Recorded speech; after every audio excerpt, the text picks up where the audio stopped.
শান্তিতে দুমুঠো ভাতও খেতে পারে নাই, আমরা তার সাথে একসাথে বসে কখনো কোনো গল্প করতে পারি নাই, কখনো খাবার খাইতে পারি নাই। আমার ছোট সময়, আমি জন্মের পর থেকেই তো আমার বাবাকে রাজনীতি করতে দেখতেছি।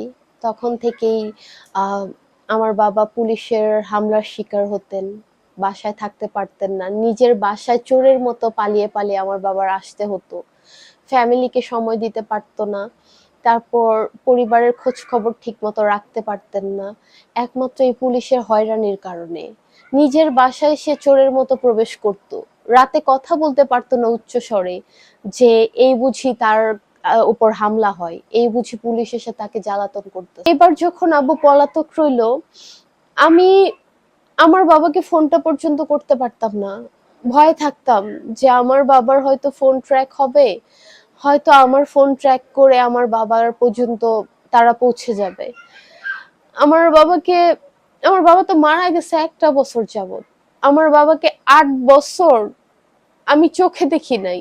আমার বাবা যখন ঢাকায় থাকতেন, এখানে সেখানে থাকতেন, পলাতক থাকতেন, আমি কখনো আমাদের ঢাকায় আমার বাবা যে বাসায় থাকতো আমি সেখানেও পৌঁছাতে পারতাম না, যেতে পারতাম না। ভাবতাম হয়তো আমার পেছনে পেছনে শত্রুরা যাবে, আমার পেছনে পেছনে আইনের মানুষ গিয়ে হয়তো আমার বাবাকে হয়রানি করবে। মানে আমরা অনেক কষ্ট করেছি। আমার এক পর্যায়ে আমার ফ্যামিলির পর্যন্ত হয়রানি পৌঁছে গেছে, আমার ভাইয়েরে, আমার বোনেরে, আমাদেরও শান্তিতে থাকতে দিত না এই থানা পুলিশ, এই মানুষজন। সবাই বলতো কান টানলে মাথা আসবে, ওদের আটকালে হয়তো ওর বাবাকে পাবো। মানে আমরা যে কি জীবন যাপন করেছি, কি জীবন পার করেছি, সেটা একমাত্র আমরাই জানি, যে আমরা কত কিছু সহ্য করেছি। ছোট বয়স থেকে অনেক কিছু দেখতে দেখতে এই পর্যন্ত এসেছি। আমার বাবা শান্তিতে খাবার পর্যন্ত খাইতে পারতো না। আমার বাবা খেতে বসলেই বলতো ওই যে পুলিশ আসতেছে।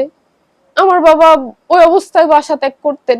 ঈদের নামাজটা পড়তে পারতো না আমার বাবা, ঈদের নামাজরত অবস্থায় আমার বাবাকে পুলিশ হয়রানি করতো। আমার বাবার ঈদের দিনও বাসায় থাকতে পারে নাই, জুম্মার নামাজ পড়তে পারতো না কোনোদিন বাসায় এসে আমার বাবা।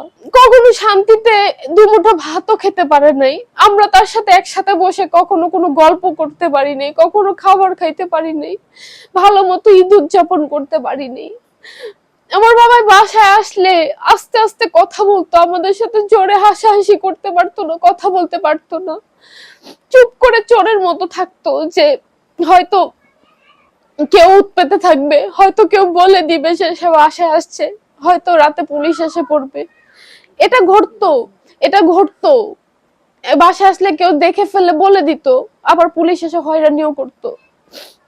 এই রাজনীতি করতে করতে আমার বাবা সবকিছু শেষ করছে, যৌবন শেষ করছে, ফ্যামিলি নষ্ট করছে, আমার বাবা জীবনটাও দিয়ে দিল শেষমেশ। আমরা তার রাজনীতির পুরস্কার পেয়েছি, কিন্তু পুরস্কার হিসেবে আমার বাবার লাশ পেয়েছি আমরা, আমার বাবার নিথর দেহটা পড়ে থাকতে দেখেছি।